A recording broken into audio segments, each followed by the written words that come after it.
হে ভগবান, সামনেই আমার পরীক্ষা, দেখো যেন আমি ভালো রেজাল্ট করতে পারি, না হলে মা বলেছে আমার বিয়ে দিয়ে দেবে। আর আমি চাই না যে আমার শাশুড়ির কাছে আমি মুখ ঝামটা খাই, ঘর মুছি, বাসন মাজি। দেখো ঠাকুর দেখো। বাবা মাকে কবে থেকে বলছি বিয়েটা দাও দাও, দিচ্ছেই না। তাই আজ মন্দিরে এসেছি নিজেই একটা ভালো ছেলে খুঁজতে।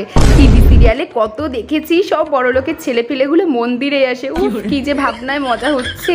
আর বাস্তবে না কতই ভালো হবে। আজকে এখান থেকেই একটা ভালো ছেলেকে পটিয়ে বিয়ে করে নেব মন্দিরেই। এই এদিকায় আমাকে এখানে একটা শিবের সাথে ছবি তুলে দে তো। সুন্দর করে তুলবি, হ্যাঁ? আমি সুন্দর করে পোজ দিচ্ছি, এবার তুল। এই আমি হাত জোর করছি, একটা তুলে দে। এই মোমবাতিটার সাথে একটা সুন্দর একটা ক্যান্ডিড তুলবি, হ্যাঁ, যেন ক্যান্ডিড মনে হয়। এই পুরো মন্দিরটা যেন দেখা যায়। এই তুলে দে না। এই দাঁড়া না, আমি তো তুলে নি, দাঁড়া। এই তোরা তখন থেকে কি করছিস? চল না, আমার খুব খিদে পেয়েছে, চল না, ওখানে প্রসাদ দিচ্ছে, খাই। এ ভাই চল না, দেখ ওখানে প্রসাদ দিচ্ছে, একটু খাই না। এ চল না, আমার খুব খিদে পাচ্ছে। এই চল না কতক্ষণ এসেছিস? এই চল না, একটু প্রসাদ খেয়েছিস। এই চল তো, চল।